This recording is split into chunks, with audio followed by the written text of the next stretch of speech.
Tu fais quoi, Andrea, là? Je me prépare pour la Zumba du 11 octobre, vendredi à la salle polyvalente pour et en faveur des causes du cancer. Justement, une Zumba caritative qui sensibilise à cette cause. C'est prêt? Tu danses avec moi? Une main en haut? Ouais. Une main en haut? Ouais, alors, en bas. avec deux mains, c'est mieux. Voilà. Eh ben ouais, sport, c'est lundi. Allez, let's go, Aïssa. À tout à l'heure, Andrea. Et oui, c'est sport, c'est lundi. On commencera cette émission, bien sûr, avec Jeux 7 et match. Et puis surtout, on va vous parler de l'Euro de football féminin qui va avoir lieu, et oui, en Suisse, organisé par l'UEFA. La billetterie est lancée. Mais alors, comment ça s'organise chez nous, un tel événement? Eh ben, réponse aujourd'hui dans Fais voir ta région. Bienvenue.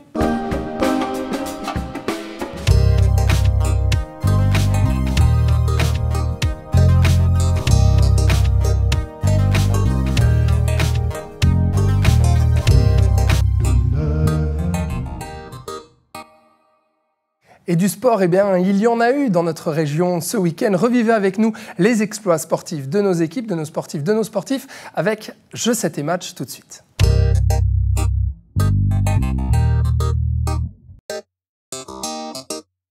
Et on commence ce jeu 7 et match avec le cercle d'échecs de Nyon qui est remonté en LNA ce week-end. Relégué en LNB l'an dernier pour 1 point, les Nyonnais ont logiquement repris leur place en première ligue nationale ce week-end en battant Berne sur le score de 6-2. Bravo à toute l'équipe et merci à David Lujon pour ces images.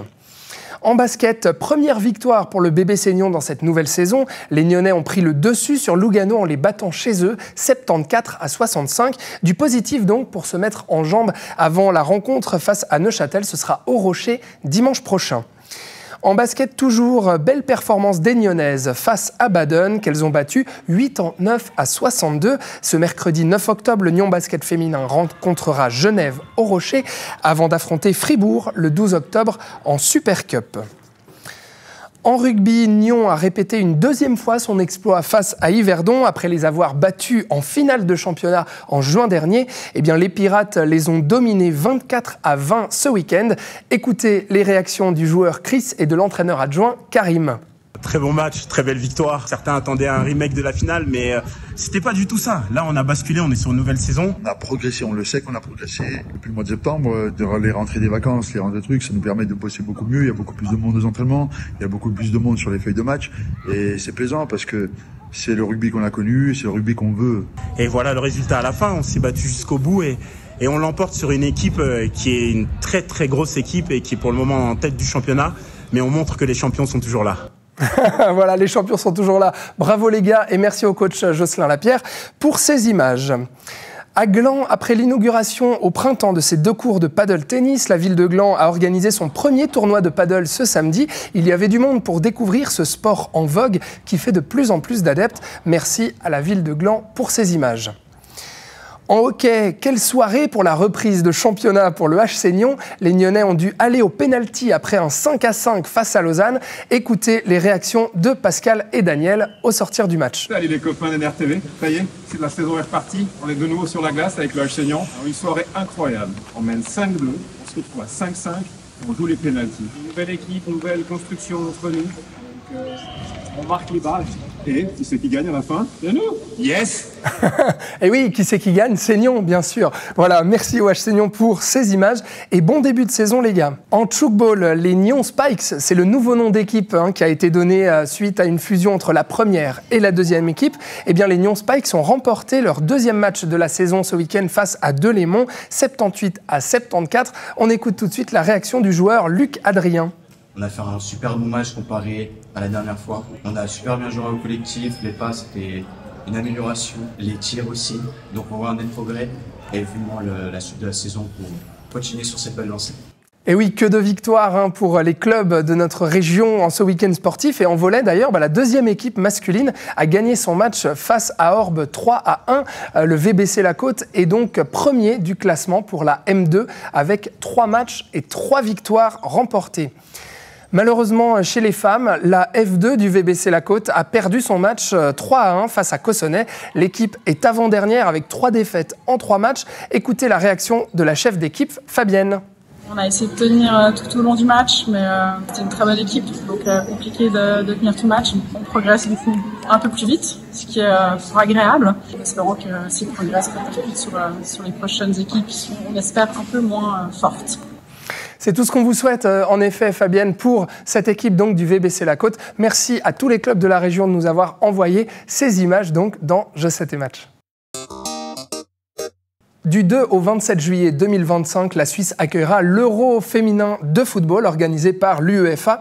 Alors que la billetterie vient tout juste d'ouvrir, eh bien, comment un événement d'une telle ampleur s'organise-t-il dans notre pays? On en parle avec Guillaume Poisson de l'UEFA. Bonjour Guillaume. Bonjour Alexandre. Merci d'être avec nous, prenez place. Bienvenue dans Fais voir ta région. Guillaume Poisson, vous êtes le chef des opérations de cet Euro féminin de football pour l'UEFA. Alors, ça y est, la billetterie vient d'ouvrir la semaine passée. Est-ce qu'on ressent déjà un engouement du public pour cet Euro féminin?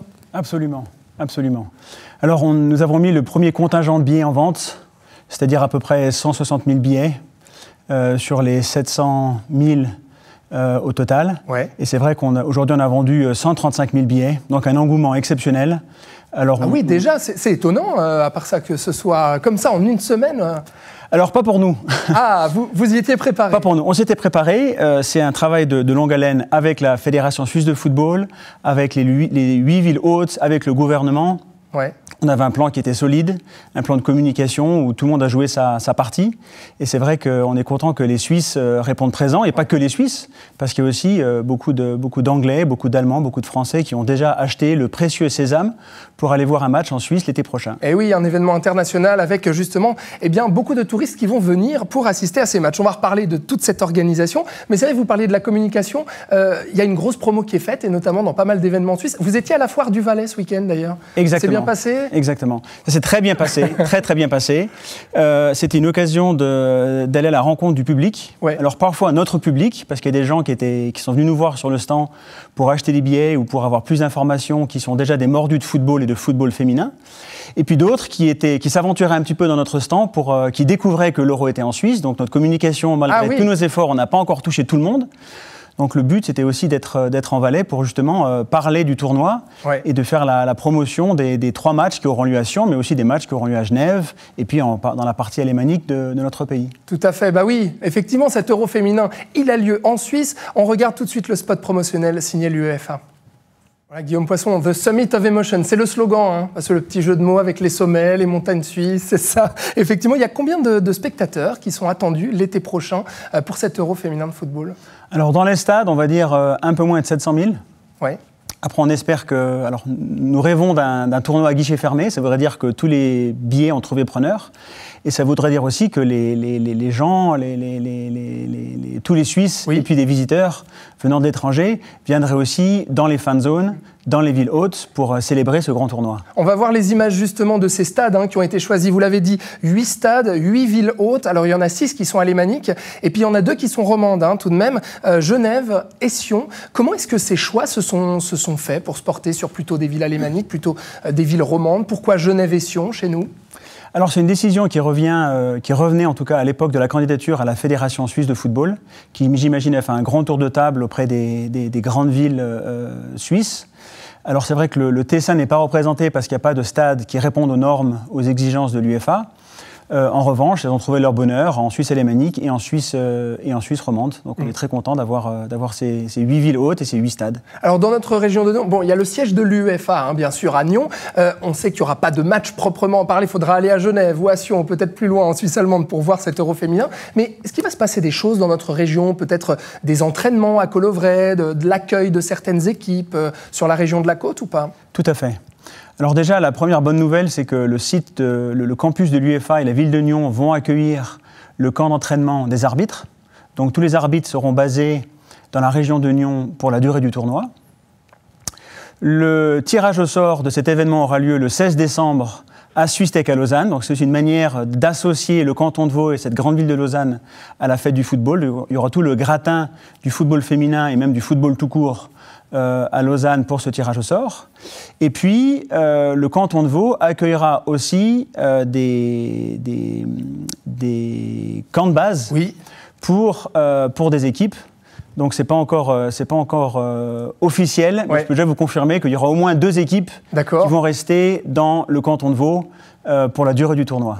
16 équipes, 16 pays, dont notre équipe suisse. On va voir quelques images justement des Suissesses donc, qui vont participer. Guillaume Poisson, alors c'est déjà super d'avoir l'équipe suisse qualifiée pour cet Euro féminin qui se déroule en Suisse. Mais honnêtement, quelles sont les chances aujourd'hui, qu'est-ce qui se dit dans le milieu du football? Quelles sont les chances de cette équipe suisse pour remporter ce tournoi?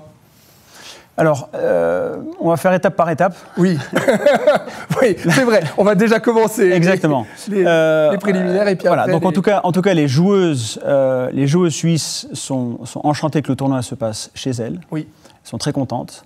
C'est un très gros challenge. Alors la Suisse sera dans le premier chapeau, donc elle va avoir des grosses équipes dans son groupe. Donc il faudra déjà sortir des phases de groupe. Qui sont les grosses équipes, justement? Les grosses équipes, sur les 16 équipes, on en connaît 9. Donc la Suisse qualifiée d'office en tant que pays hôte. 8 équipes sont déjà qualifiées, dont les plus grandes équipes européennes, que sont l'Espagne, championne du monde en titre. L'équipe d'Angleterre, championne d'Europe en titre, l'Allemagne, médaille de bronze aux Jeux Olympiques, et puis des grandes équipes du football féminin, que sont la France par exemple. Donc en plus de ça, il y a l'Italie, l'Islande et les Pays-Bas. Donc vraiment de très grandes équipes qui sont qualifiées. On connaîtra les autres équipes fin novembre, début décembre. Donc on aura pour sûr les 16 meilleures équipes du continent qui vont s'affronter en Suisse. Et voilà. Les 16 meilleures équipes qui vont s'affronter donc en football féminin. Il faut parler de ça tout de même parce que c'est vrai, se pose la question un peu de l'engouement autour du football féminin. On sait que souvent, alors déjà, il a été bien moins médiatisé toutes ces années. Il y a une popularité du football masculin et aussi dans cet univers-là. Mais est-ce qu'il y a eu des évolutions ces dernières années? Est-ce que l'UEFA ne vise pas aussi trop haut en se disant oui, les 700 000 billets, ils vont partir? Il y a quelques sceptiques dans notre pays et dans notre région notamment sur la popularité du football féminin. Qu'est-ce que vous en dites? Alors, il y a de moins en moins de sceptiques.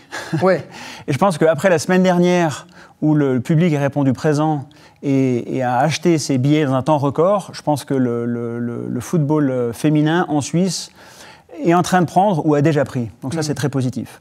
Après, c'est vrai, en termes d'évolution, le précédente édition était en Angleterre, en 2022.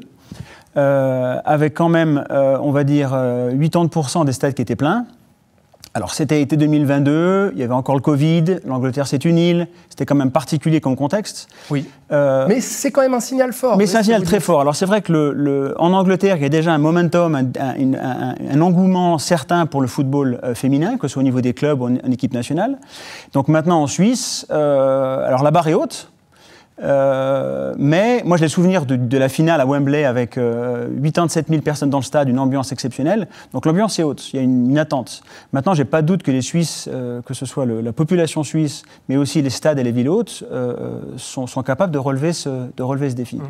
Puisque vous êtes le chef des opérations de cet Euro féminin qui va se dérouler en Suisse, concrètement, d'un point de vue opérationnel, qu'est-ce que ça demande pour organiser un tel événement quand même chez nous? Alors ça demande du temps. Alors, combien de temps on s'y prend à l'avance pour organiser ça? Alors, dans le contexte de la Suisse, du tournoi 2025, l'attribution de ce tournoi a eu lieu le 4 avril 2023. Donc, en fait, il n'y a pas si longtemps. Donc, ça nous a donné assez peu de temps pour livrer ce tournoi. Maintenant, c'est vrai que la Suisse a été choisie parce qu'il y avait une volonté forte du gouvernement, des villes suisses et de la fédération d'accueillir ce tournoi. Qui n'a pas encore atteint sa maturité, qui est en plein développement. Il y avait une vraie volonté, que ce soit au niveau des budgets, au niveau des objectifs des villes suisses, d'accueillir ce tournoi. Donc on va dire qu'on est parti de zéro parce qu'on a commencé le 4 avril à préparer ce tournoi, mais c'est vrai que les villes et les stades étaient déjà prêts, en tout cas en termes de mentalité, de volonté de bien faire. Donc après, on a déjà une expérience aussi qui est déjà là. Il y a les infrastructures. Voilà, nous avons parmi les 8 plus belles villes et les plus grandes villes de Suisse qui accueillent des événements internationaux et qui sont très bien connectés au point de vue mobilité, par exemple. Des stades qui accueillent de grandes équipes suisses qui jouent aussi régulièrement des tournois européens. Donc on va dire que tout est prêt pour ce tournoi. Maintenant, il faut juste s'assurer que ce soit prêt pour un tournoi féminin. Voilà. Donc on a différentes phases de visite, d'inspection de sites.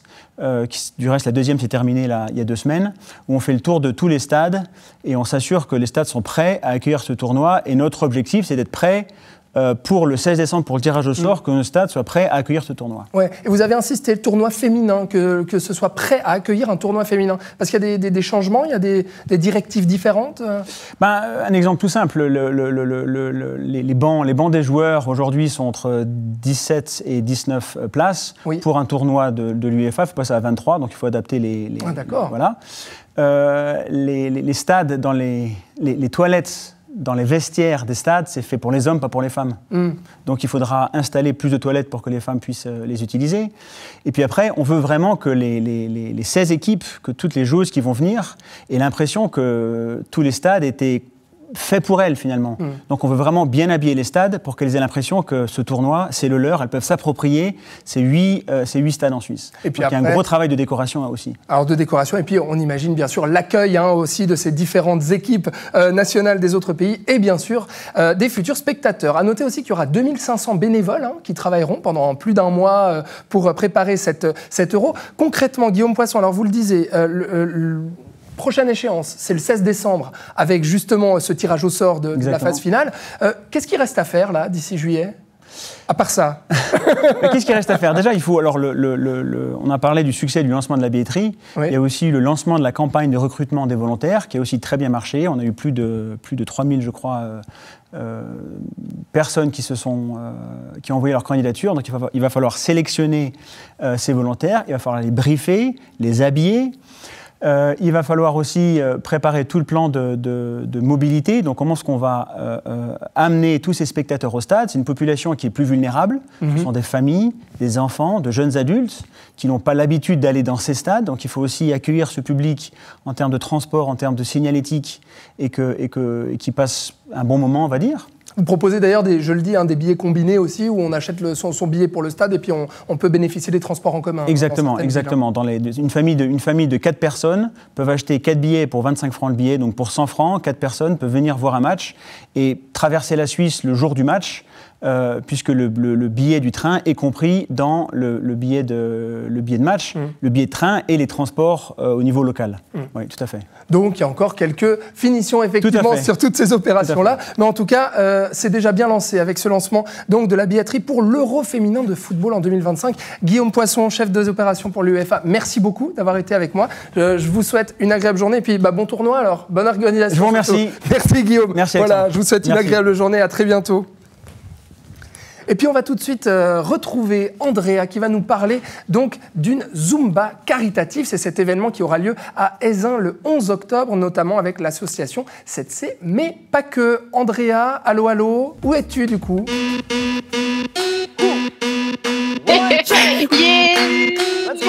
On danse, on est en rose, Alexandre, et justement pour cette Zumba caritative, on s'échauffe, on est à plein pot avec les filles. Je t'avoue que c'était la rigolade avant que tu nous lances la parole. Et je suis en compagnie de Cindy, Karina et Stéphania. Bonjour les filles, merci beaucoup d'être avec nous en chœur. Bonjour. Et vous l'aurez tous compris à la maison, si on est en rose, c'est pour la cause en faveur du cancer du sein. Sensibiliser à cette cause, on en perd la tête. Revenez à moi. Voilà, dans le bon sens. Attendez, je mets juste la petite pincette qui s'est échappée. Je vous repose ici. Les filles, de nouveau un petit cours de danse. Allez, c'est parti pendant que j'installe tout ça. Refaites-moi ce pas de danse.